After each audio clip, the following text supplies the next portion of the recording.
Check out the colour of this. This to me is one of the best coloured amplifiers I think I've ever seen. There's not too many amplifiers around that are coloured for that matter, but if you're going to choose a colour, what an awesome choice Rebel have made. But of course a good quality amp is about more than how it looks, so let's have a chat about how the Rebel amp here performs in terms of sound quality, features, functions, all of that sort of thing. Let's dive in and explore.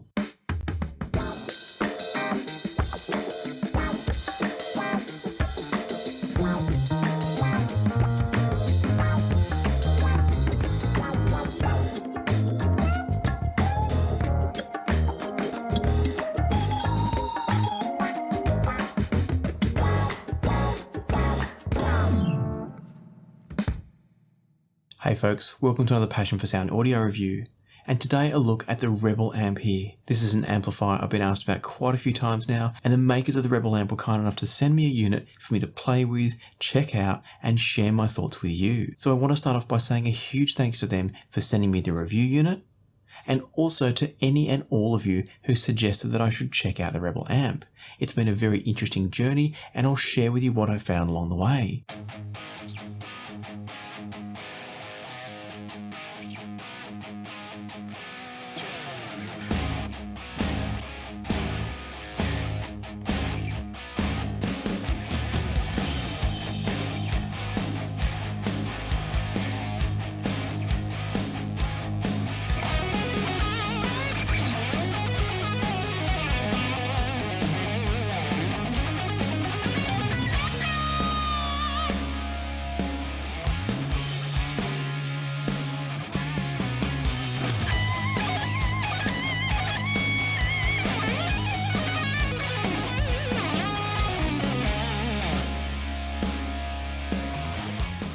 The Rebel amp is a single-ended amplifier with preamp capabilities as well, and it retails for $499 US. So in the scheme of things, it's kind of affordable mid-tier. It's above something like a shit Asgard 3, but it's below something like, say, a Singxer SA1. Now I highlight those two particular amplifiers because they're both discrete amplifiers, and whilst this isn't fully discrete, as I'll talk about in a moment, it performs closer to a discrete amp than it does to an all-integrated amp. And what I mean when I use those terms, if you're not familiar with them, integrated amps use chip-based op amps. So the op amp itself is built into a little tiny silicon chip versus a discrete amp where the op amp stage, the bit that actually does the amplification, is made up of transistors, resistors, capacitors, etc. So this is a bit different to either of those in that it's actually a hybrid approach. The Rebel amp uses an integrated chip-based op amp in the input stage, which is where it does the initial processing of the sound, and then the output stage that basically allows the amplifier to drive your headphones, that's done with a discrete output stage. Now, I didn't have a chance to ask the designers why exactly they made that decision, but they've based this amp on a design that's available in the open domain. You can find all the details of the design, where it came from, the history of the Rebel amp, all on their website, which I'll put in the link down below in the description. But all we really need to know for this review is that they've taken that existing design. I believe it was in the open domain. I said that before. It may not have been open domain. They may have had to ask for permission to use it. I can't recall the story, but as I said, it's on the website if you need to know more. The key though is that they've then built the amplifier to the specifications of the design, choosing a range of fantastic quality parts throughout the amplifier. Now I know some of you are interested in things like power supplies and the different quality of different power supplies, so let me tell you a little bit about what's going on here. There's a toroidal power transformer inside the Rebel amp, which some will believe makes for better sound quality. I'm not going to say if it does or it doesn't. I've recently reviewed some linear power supplies and talked about the potential pros and cons of linear power supplies using transformers versus switch mode power supplies using switching transistors. And so in this case, we do have a internal linear power supply within the amplifier, and that's coupled up to a Class A amplifier, as I said, running an integrated chip-based op amp on the input stage, and then outputting through a discrete output stage. The other things that are worth knowing about this before we talk about sound is some of the key features and functions. So let's do a really quick tour of the front and back of the amplifier. On the front here, we've got a preamp switch, which allows you to switch the preamp functionality on and off. So if you've got a pair of active speakers, for instance, connected to this, you can mute that rear output and just enjoy your headphones. And I think it's really good for amplifiers to provide that. Some, in a case of a single-ended amplifier like this, will just mute the rear outputs when you plug in the headphones, but in the case of the Rebel amp, they've chosen to include a switch to let you toggle the rear outputs. I think either is fine, and this is just great. At least they give you the control. Next to the preamp toggle switch, you'll notice there's a gain switch which has 3 settings, low, medium and high. But unlike normal gain switches, this one runs in a bit of a funky order. It has medium on the bottom, low in the middle, and high on top. Now when you look on the Rebel Audio website, they claim that this is to prevent you from accidentally switching from low to high, but I don't entirely understand how that works, because now low is actually right next to high, so it's much easier to accidentally go from low to high. Having said that, the way it is laid out makes it very easy to choose what you want, and low is kind of your default position in the middle, so maybe that's what they mean. Maybe it's the idea that low is your central position, and so you're most likely to go from low to medium or low to high, but it's going to be a very deliberate decision. I'm not entirely sure if it's actually better than the traditional low, medium, high settings, but it's absolutely fine, and the toggle switches are beautiful to use. I've never had any problems. I've never accidentally switched it the wrong way. It's very much a joy to use the toggle switches on this amp. Next to those toggle switches, there is a green LED that tells you when the amplifier is powered up and active. Then we've got our 6.3mm headphone socket, and of course a volume control. The volume control on this one is a nice chunky aluminium knob. It's got a really nice smooth turning motion and a high quality volume pot sitting on the inside of the chassis. So all in all, everything is fantastic with this front panel, but eagle-eyed viewers, particularly those familiar with shit audio, may notice something's missing, and that's the power switch. So for whatever reason, Rebel Audio are taking the same approach to power as Shit Audio are. I'm not suggesting they're copying them deliberately or anything like that, although I did notice some very strong similarities in the design in terms of the fact that if I turn this around, you can see that it's a folded piece of metal on top, just like an amp like the Shit Asgard 3, the Jotunheim 2, etc. But that's not a knock, it's just a really good, simple design. And so for whatever reason, the power switch is also on the back of this amplifier, much like it is with the Shit amplifiers. In this case, the power switch is not a toggle, it's built into the IEC socket here. And in addition to the power, what you've also got on the back, and it's a very, very simple back panel as you can see, you've got a pair of RCA inputs for your incoming signal coming from your DAC, and then you've got a pair of RCA outputs which are volume controlled for that preamp functionality we've already spoken about. Now I should flag straight away that I put all of my time and effort into reviewing the headphone output stage of this one. I haven't played around in depth with the preamp output. I did connect it up to an external headphone amplifier, I think. I think at one stage I used this just to tame the volume output on a tube amp I was playing with, but I haven't used this as a dedicated speaker driving preamp, so I can't really comment on the quality there. But what I generally find is that if it's got a good quality headphone stage, it will generally translate into a good quality preamp stage. And likewise, a poor headphone stage will translate into a poor preamp stage. So when I talk about the sound quality you can expect from the Rebel amp, transfer that also to the preamp, even though I'm talking mostly about headphones here. And with that in mind, let me tell you about the sound quality from the Rebel amp. The sound from the Rebel amp is immediately engaging, it's enjoyable, it's snappy and articulate, it's just a fun, enjoyable amp to listen to. But it's not overly coloured. It's fun and engaging because it's got drive and energy and dynamics, not because it's got a big hefty bass or overly articulate mid-range or anything like that. It's just a really good, neutral, clean amp with a good sense of dynamics and fun to the sound. But I often find that speaking about amps and DACs, any kind of components in isolation, is a little bit hard to kind of convey exactly where they sit in the overall scheme of this hobby. And so I've taken the time as usual to put together some comparisons, and I'm going to use those to more thoroughly describe the sound of the Rebel amp. Before I jump into the comparisons, I just realized I haven't mentioned power output from the Rebel amp. It'll produce 1 watt into 32 ohms. So it's not actually a particularly powerful headphone amp. But having said that, it's got plenty of power for any headphone you're likely to want to drive. It's probably going to fall just a little bit short on power for something like a Susvara or an Abyss 1266, but for anything else I can think of, it's going to have plenty of grunt. The power supply in here is designed specifically to have plenty of power on tap for transients and peaks in the music, so there's going to be absolutely no issues on anything but the very hardest to drive headphones. The other thing I should mention when we're talking about power is that it's also very, very quiet. So in low gain mode, you can very comfortably drive IEMs with a good range of volume and no noise in the background. So it's a very versatile amp, it's got plenty of range and flexibility, and I really don't see anybody having problems with any headphone you're likely to have, particularly the sorts of headphones that you're likely to be pairing with a $500 amplifier. Again, we're not talking about Susvaras, Abyss, headphones, HEDD, that is headphones, any of those. You're probably going to be looking higher than something like this. But in that mid-tier range, you might throw a pair of ZMFs on here, or a pair of Sennheisers, or Beyerdynamics, maybe even a pair of Arias or something like that. You're going to have no problems at all, and you're going to get great sound, as we'll talk about now. The first amplifier that I compared the Rebel to was the very obvious comparison of the shit Asgard 3. Both of these amps offer single-ended output, preamp capabilities, a simple, clean chassis.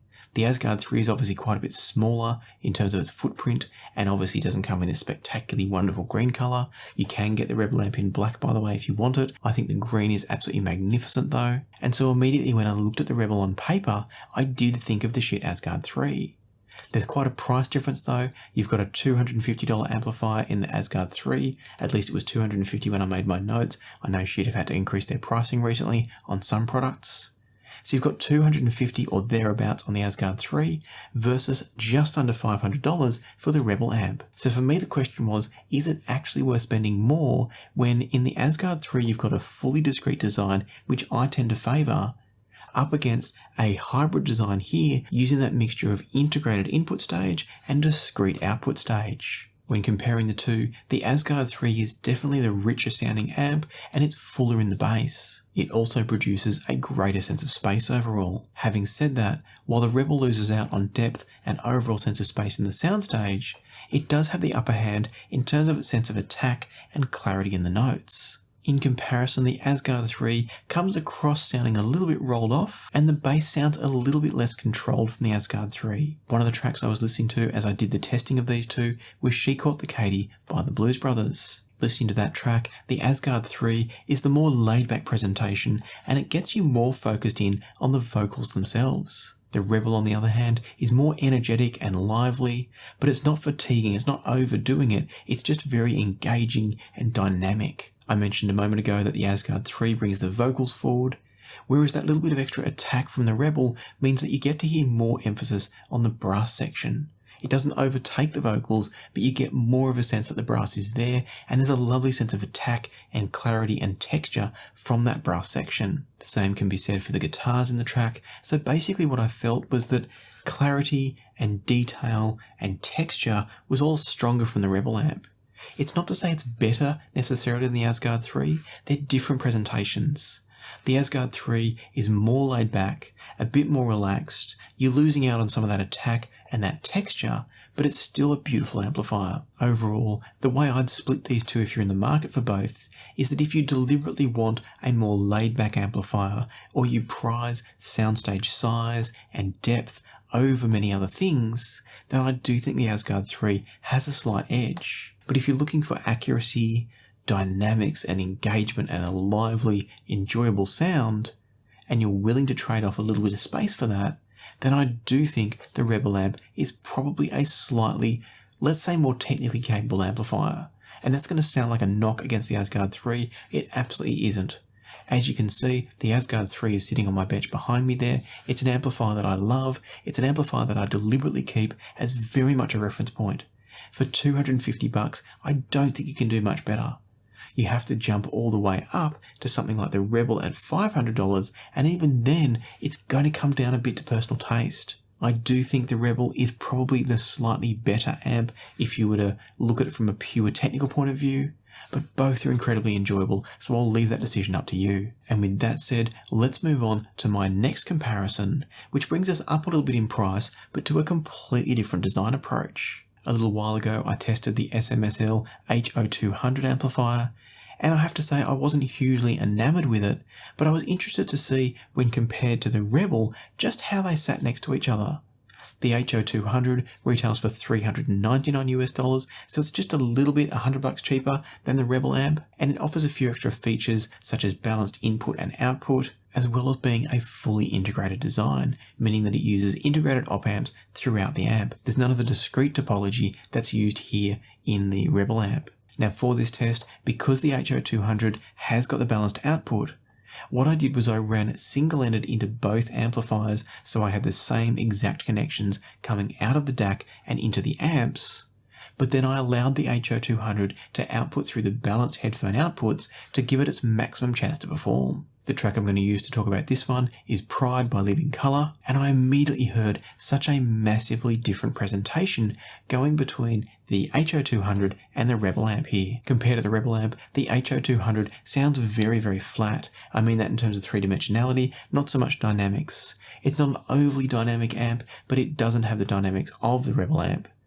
The key thing here, though, is that the soundstage didn't have much space and depth. And so it was really interesting to do this comparison because one of the things I was concerned about with the hybrid design of the Rebel amp was that they might have lost all of the space that discrete designs can provide simply by using an integrated chip-based op amp in the beginning of the signal path. But this test showed me that that's not the case. So what we've got here is a hybrid amplifier delivering kind of a hybrid presentation. It's not quite as spacious as a fully discrete design, but it's also more spacious than a fully integrated design. And that's great. We're getting some of the benefits of the integrated, which is that cleanliness and that sharpness at a much cheaper price. But at the same time, we're keeping a good sense of space and separation in the sound, which is what discretes tend to do better.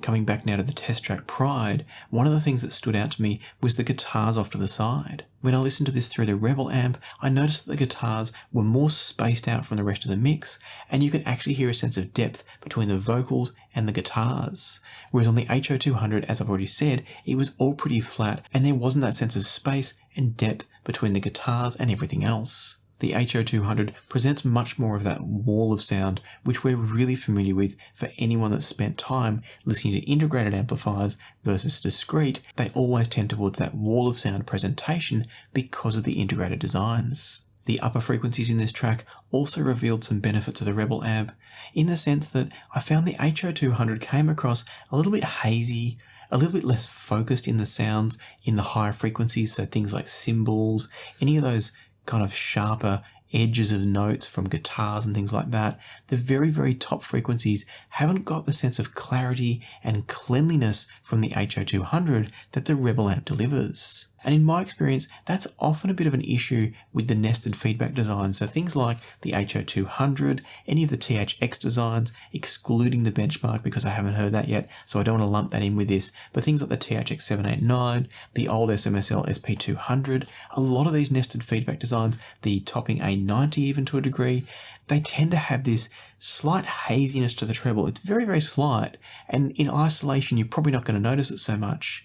But it was really clear putting the HO200 up against the Rebel amp.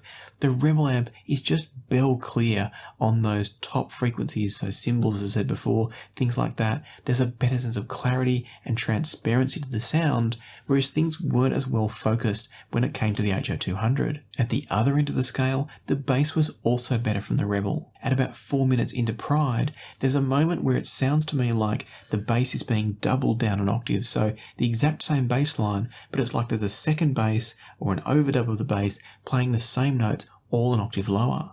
At that moment, when I flipped back and forth between the two amplifiers, it felt to me like the Rebel amp was doing a better job at controlling that deeper bass. It kept its body and its presence, but it was better controlled. It was tighter and cleaner at the same time.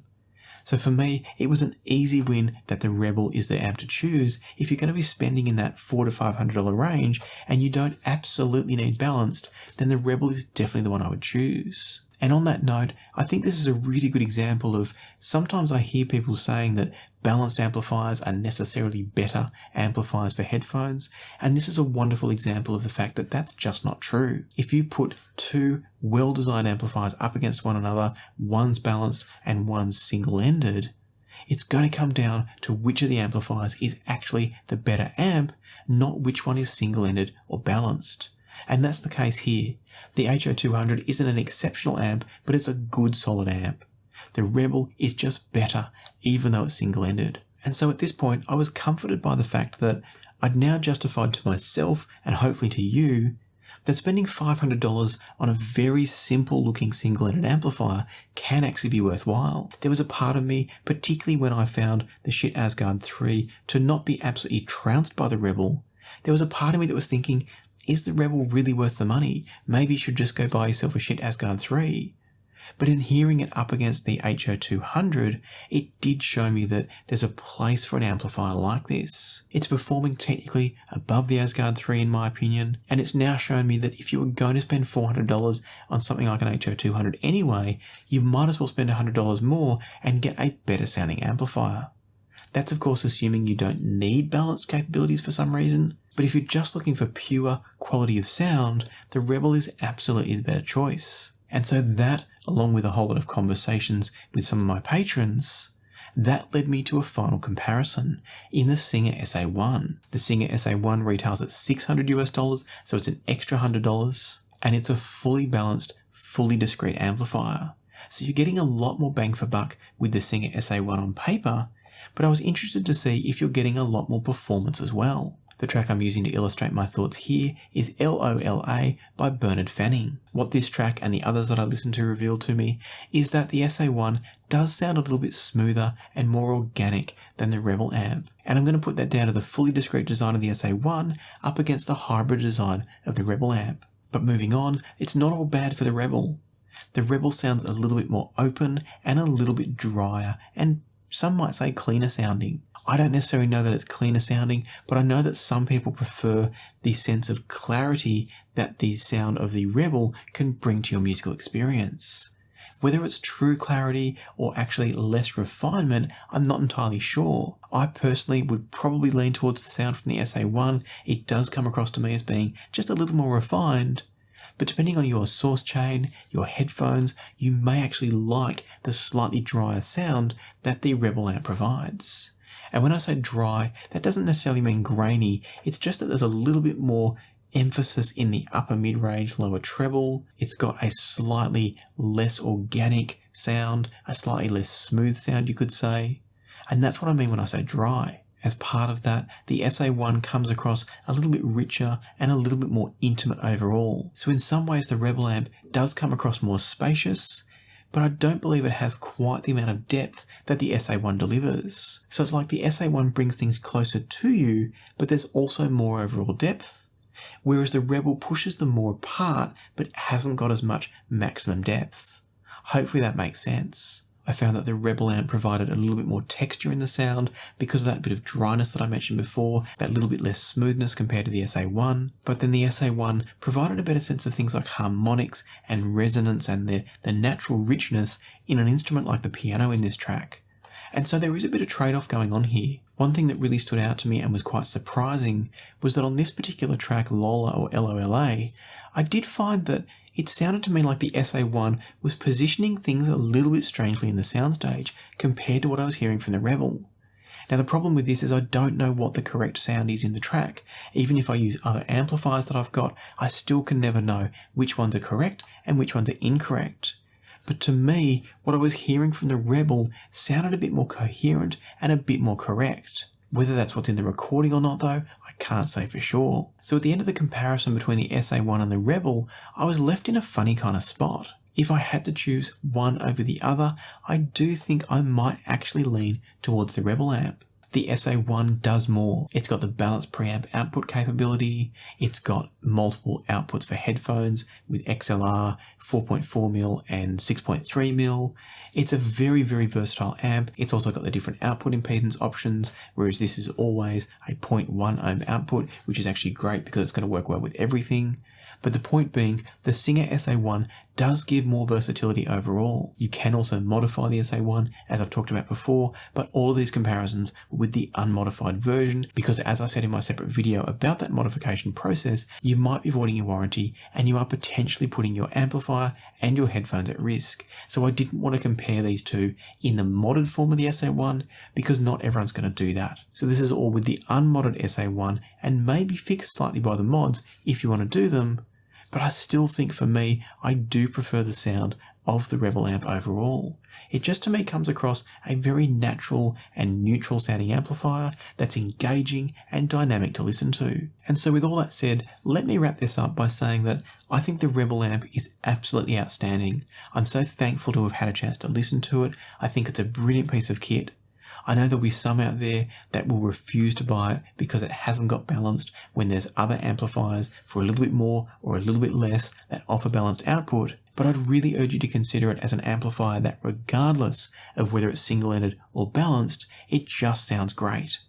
As you've heard me say, even up against the balanced Singxer SA1, which I love, which is a little bit more expensive, I think the Rebel amp not only holds its own, but in some ways for me, is the preferable amplifier. I am aware that the Rebel amp is very feature lacking for an amplifier at this price in terms of not having balanced outputs, not having balanced preamp. It's got very simple functionality of a single pair of RCAs in, a single pair of RCAs out, and a headphone socket.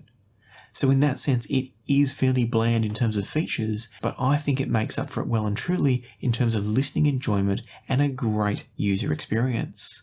Interacting with the amp is great, listening to it is fantastic, there's really nothing lacking from it. Add to that the fact that you've got this unique colour, you've got this beautiful design. I love the top plate of it with the punched metal, which I didn't talk about before, but you will have seen in the Glamour video.